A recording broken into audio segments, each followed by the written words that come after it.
Hello, everyone, and welcome to the $1 Million Message. This is Tiffany Stout from the Austin, Texas area with your Wednesday wisdom, and I am so glad you've called in today. I actually right now it's spring break. My kids are on spring break, so they're home all week, and our internet went out. So yay! I'm excited because they can't come until next week to fix it. So it's been fun and interesting, but love getting them out of the house. So. In addition to that, we also have friends from California visiting. A girlfriend of mine from college is in town with her family, and they are looking at colleges for their daughters. So it's been really fun having the house guests and having friends over and all the things, and we're kind of sharing stuff that our kids are into and catching up because it's been a long time, and the kids are reconnecting, even though they've grown up and met each other many, many times over the years. It's been a while since they've seen each other, so just catching up on life. And one of the things that her kids do and my kids do is swim. So her daughter and son are both swimmers. Her son is a really big water polo player, and my two younger kids both swim. And so we're going back and forth and sharing videos and photos and everything of like swim meets and all the things, and it's really fun. And but it was fun looking back on some of these videos I was watching and going, oh my gosh, my kids have like improved so much because they're still only 13 and 8. My son Anton will be 9 this weekend. And so it's just funny looking at and seeing the growth that they've had and how, you know, back when they started swimming, whenever that was like 4 or 5 years ago, they were decent, they were fine, you know, but we would cheer them on like they were like the greatest swimmer ever. And looking back on a video now, I'm like, oh my gosh, they were so bad, but it didn't matter, you know, they're young and learning, and so it's really fun to watch the growth and to see what happens when you just put in the time, you put in the effort, you put in the dedication, day after day, week after week, month after month, year after year, and to see how far they have come from then to now, and then kind of looking forward going, okay, I know how much they're going to improve from right now, and I think, oh my gosh, they're so good, like they're so much better, but I know in the next 2, 3, 4 years, they're going to be even better than they are today. And I love that process of growth, and then the process, you don't even see it happening because it's so marginal in the moment, but over time, over longer stretches and periods of time, you can really see how that changes. I mean, even looking at the size of my daughter, she's probably grown, I don't even know, probably like close to at least 6 inches, if not close to a foot over the last year. It's crazy to see the pictures of like how small she was and how much she's grown just physically. And so I kind of started thinking about that and just what that looks like, not the physical growth, but just the mental growth too that it takes to get better and to improve over time. And I was thinking about the men's marathon and back to when Roger Bannister broke the record, which was, not just broke the record, but ran a sub 4-minute marathon.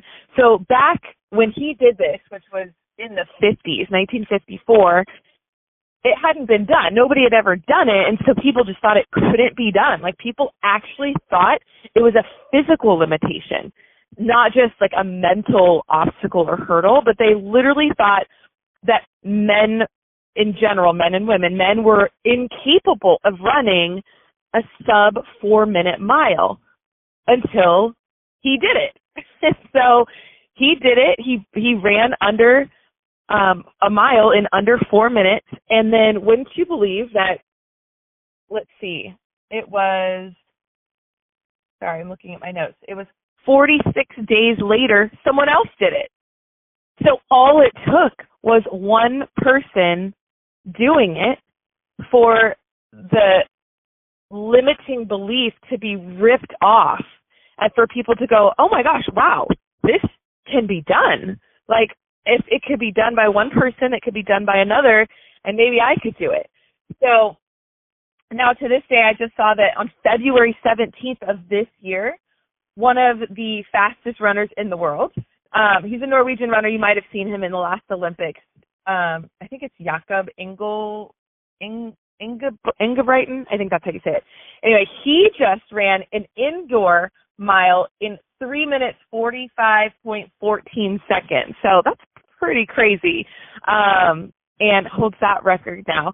And so, I think of just the beliefs that we have, and I've talked about this over the last couple of weeks too, with the narratives we have, the stories that we're telling ourselves, and then last week I even shared about the difference between competitiveness and comparativeness. And so, when you're racing, when you're running or swimming, you are in your own lane. This is an individual, typically, you're part of a team, but it is an individual race and an individual sport. And so you're fighting against your own mind, whatever might be going on in your head during that race. That's the only thing you really can control, is the conversation happening in your mind and what you're telling yourself. And the limiting beliefs can either lift you up, or the beliefs, I should say, not the limiting, the beliefs that you have, the stories that are going on inside your head are either going to build you up or tear you down. And so you're either going to limit yourself, or you're going to find out what you are actually capable of. And if you are able to rip that limiting belief and the lid off of what you can do. So if you were to ask yourself and think to yourself, what are some of the thoughts that I have been having that really have been holding me back, that really have been stunting my growth or halting my progress?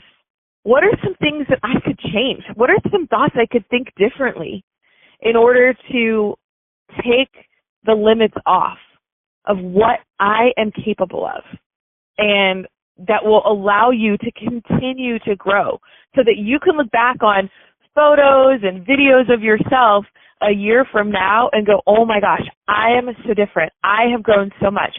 I am not who I was a year ago because I decided to think different things. I'm not going to see probably that progress like I can tangibly see the video of my daughter swimming in the pool, and I can see how much her dive into the pool, her start off the block has improved, or her flip turn's gotten better. I'm not going to be able to see that in your daily, day-to-day activity, but I might be able to see it in a different color attire, a different color jacket that you're wearing. Maybe sorry, I was getting a call in and I'm like, who's calling me?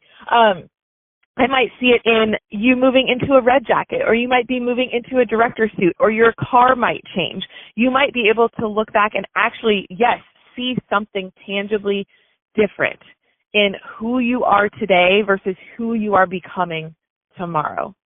So I hope that you will take the challenge to stop allowing limiting beliefs to hold you back. I love this quote that I read. It says, the path to freedom begins with conquering the version of yourself that's holding you back. Whew. So imagine what that freedom will feel like when you stop holding yourself back. Because if you feel like you're being held back, if you are being held back, if you are being held back right now, you only have yourself to blame. The path to freedom is available for you. So I hope that you will challenge yourself today to identify the limiting beliefs that you have, the limiting thoughts that you have, and overcome them. Take the steps now to say, this is no longer going to be a part of my story, because I am becoming who God created me to be without limits. Well, I hope this message blesses you today, and I cannot wait to hear your stories of overcoming those limiting beliefs. God bless you all. Bye-bye.